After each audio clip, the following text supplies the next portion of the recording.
a solemn but glorious hour. I wish that Franklin D. Roosevelt had lived to see this day. General Eisenhower informs me that the forces of Germany have surrendered to the United Nations. The flags of freedom fly all over Europe.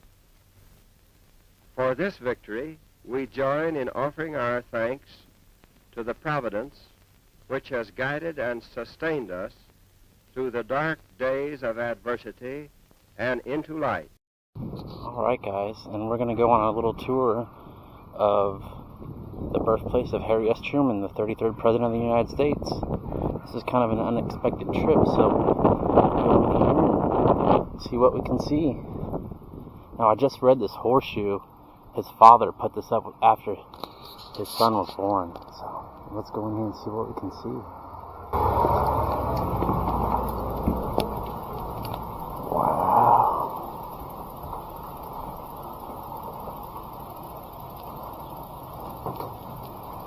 Wow, this is pretty tiny.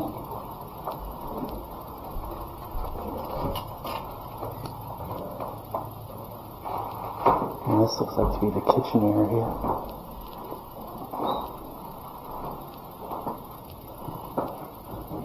This is this his room? This isn't the master bedroom, but it's the bedroom that his mother chose since she didn't want to go up and down the steep stairs. But you guys can feel free to go up and down the stairs. If you'd like, I just won't go up there because it gets crowded. Oh. And everything that you're going to see in this house is from the time period, but it is not original to the Trumans.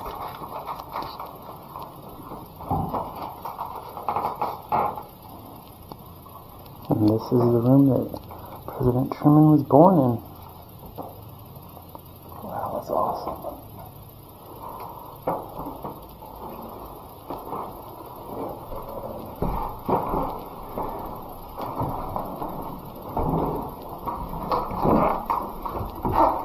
Whoa, this is tight.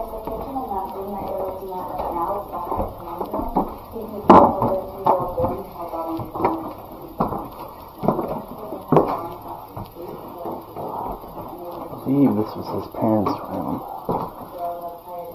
Right here's one of his mother's dresses.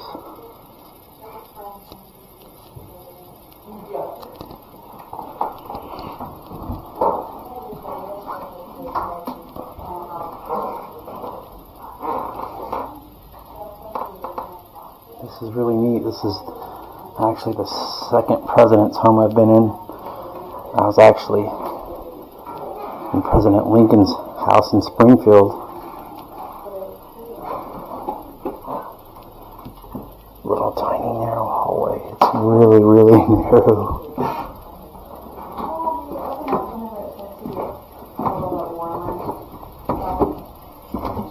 Since the Trumans lived here, because a few other people came into ownership before the state parks got it. But we've been able to restore mostly everything to what they would have looked like. This is the outhouse. Oh yeah. They could cure their meats and stuff in here. Is this a smokehouse or this? Oh, this is a smoke. This is the smokehouse. Okay, yeah, it makes sense because of the meat hanging here. This is what they would use to smoke. The president would use to smoke their meats. And go take a look at the outhouse, and this is all original. They updated a little bit, but for the most part, it's all original. This is the well for the house.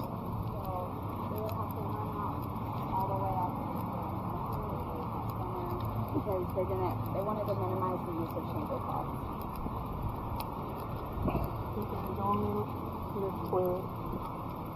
Yep. And this is the outhouse. But I'll let you guys wander around a little bit. There's a few cool things you can try out here. You guys can go to the bathroom and have one in the office. Okay, that was so awesome. I didn't think they would be open today to get a tour of the house, but this is really neat. Come out here and look.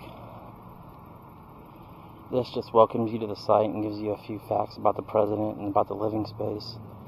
And that house is pretty tiny, especially when you're going upstairs. The hallway is so narrow that it's It's so small. And I've been into Lincoln's house in Illinois, and his house was probably 3 of these houses combined. It's so small. So this is the second presidential house I've got to visit. Here's a monument. Basically, it's a shrine dedicated to him. He was the 32nd president of the United States. I thought it was 33rd. Oh, well, I was wrong. He was born at this location in May of 1884, and he died in December 26th of 1972. And it says, "I ask only to be a good and faithful servant to my Lord and my people." And he was a county judge from 1923 to 1925. He was presiding judge county court in 1927 to 1935. United States Senator from 1935 to 1945. And he was the Vice President of the United States in 1945. And then when FDR passed away, he was sworn in to be the President of the United States from 1945 to 1953. We'll continue to walk the grounds a little bit. That was really awesome. I didn't expect to actually get a tour because it's actually Sunday when they're doing this, but the young lady was very friendly, very awesome, and she let us have a tour. Even opened the outhouse and the smokehouse for us. And this is just in memoriam of President Truman. It says he was born in Lamar in 1884, died in Kansas City, Missouri in December 26th of 1972. He was a patriot, a statesman, a legionnaire, a first legionnaire president of the United States. Now, I'll throw out some of the things I do know about Truman. Tulip popular planted in 1987 is a direct offshoot of one planted by George Washington in Mount Vernon in 1785. Wow, that's actually pretty cool. So this tree is an offspring of one of George Washington's. That's awesome. So anyways, about Harry S. Truman, I don't dabble into too much presidential history.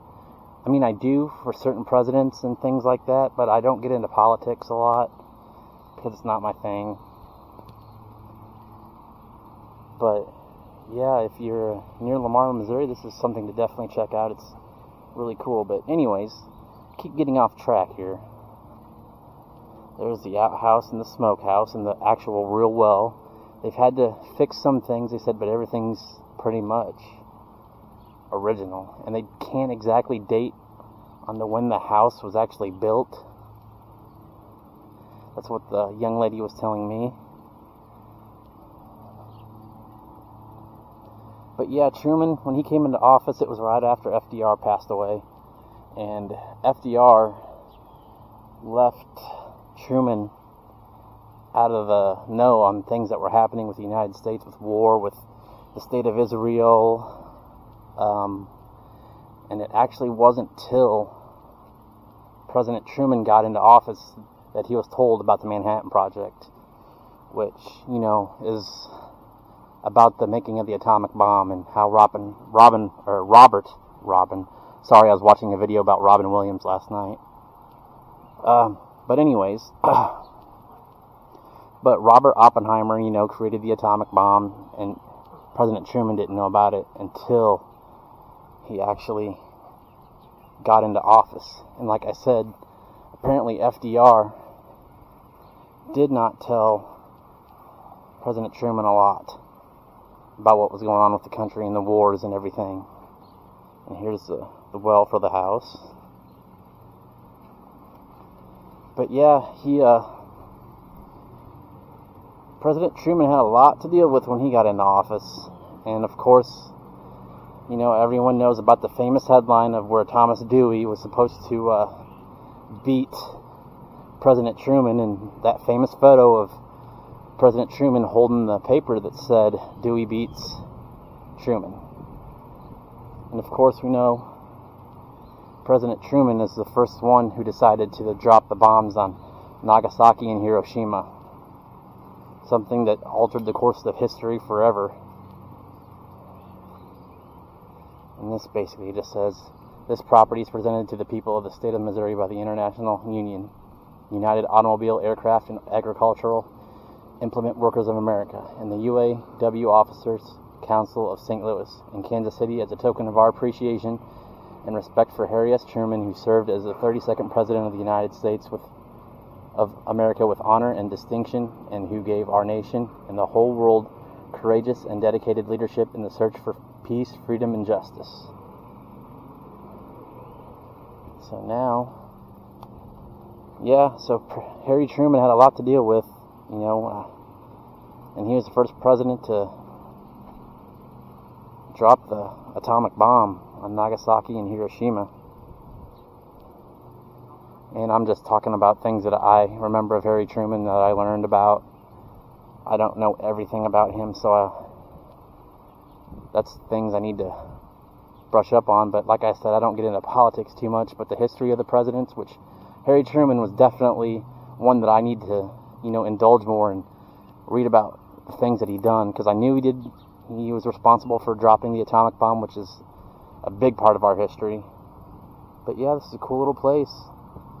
Glad I actually stopped. I didn't even know it was here. I completely forgot Truman was from Lamar, Missouri.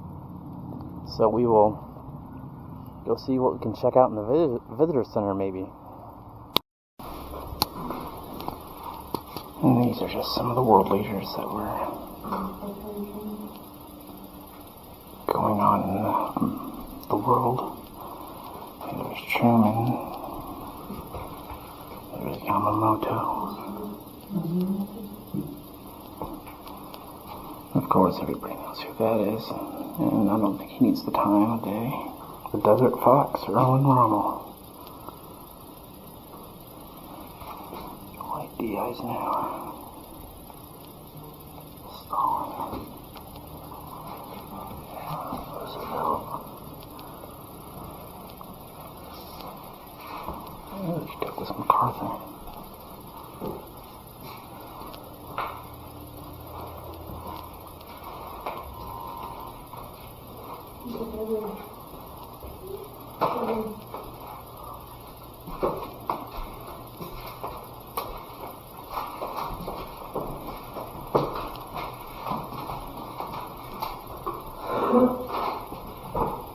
There's President Truman's John Hancock.